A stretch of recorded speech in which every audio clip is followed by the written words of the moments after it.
Rights holders notice that. The more polished and public you are, the more you invite scrutiny. Bully Online launched with hype, then vanished. The community was left with questions. Where's the code? What about refunds? And why did this happen so fast? Quick clarification about the Ko-fi setup, because this is where a lot of confusion and anger started. The project's public pages were free to join. Anyone could access the Discord, download the client when available, and play on public servers. It wasn't a hard paywall that blocked everyone. The supporter membership part. Yeah, this one. Right fucking here was $8 per month. Man, this is some bullshit! This wasn't a one-off tip, it was a recurring membership tier. That's not pocket change for a volunteer project. It's real money moving through something that promised open source and refunds. 70 people signed up. 70 people gave you money. You can tell, and while I was gone, I had some stuff stolen from me, so apologies for delaying this video right here, but yesterday I had to spend the whole day just like documenting stuff and talking to the housing agency and yada yada. But yeah, I have some bad news and I have some good news, so I guess I'll begin by telling you about the bad news and then I'll wrap it up and soften the blow a bit with the good news. In short, you could pay to be slightly more blue and slightly less annoyed in the queue. So let me get this straight. You sold people the privilege of being blue for $8 a month. Fucking brilliant. I've seen a lot of people in the comment section saying that it's because of the coffee thing that we initially did, or because of the fact that we announced the mod instead of just releasing it spontaneously. I've also seen quite a few people getting hostile towards me and accusing me of being behind this. Let me just tell you, unlike all of the people speculating, presuming, and accusing right now, I'm actually— Oh really? Swegta. People accusing and what was the last part? Get rid of that. Like all of the people speculating, presuming, and accusing right now. Oh yes, that assuming. That is what the internet does. How do you think the news goes around the world, Cupcake? Also, you may say, yes, good boy. What the fuck? But actions speak louder than words.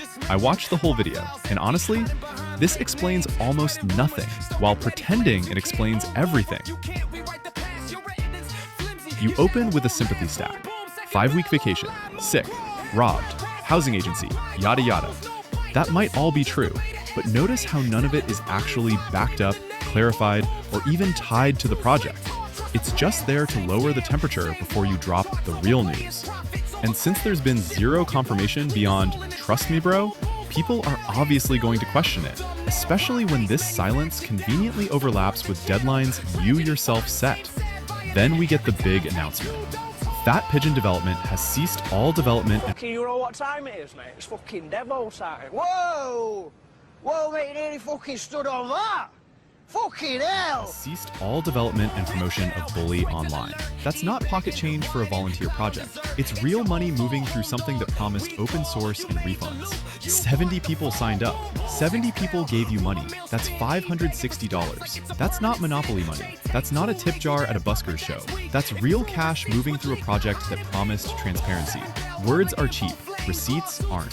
Here's the real deal. The servers and basic access were free.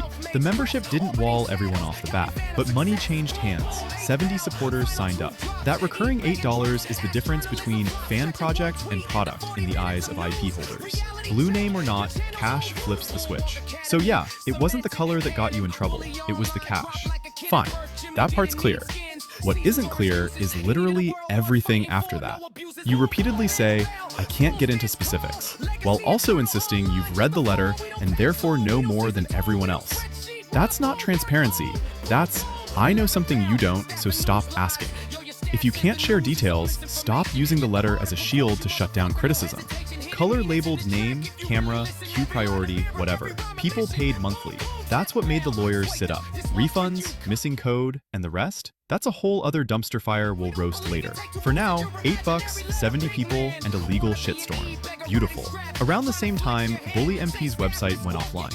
The timing is suspicious. When rights holders flag one multiplayer project, they often sweep related projects to limit the spread of unauthorized multiplayer services. That's not proof of a single person's wrongdoing. It's how enforcement often plays out. One takedown triggers a wider check. Here's the thing.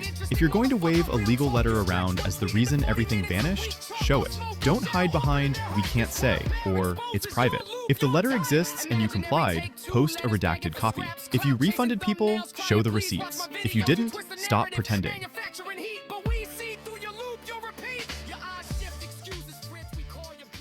You keep hammering this line. Even if we never did the Ko-Fi and never announced it, it still would have been shut down. Okay. Even if we never did the coffee page and we never announced it and we just released it out of the blue one day, it still would have been shut down. Like, there's no way that this would have survived. This is some bullshit! Boo this man!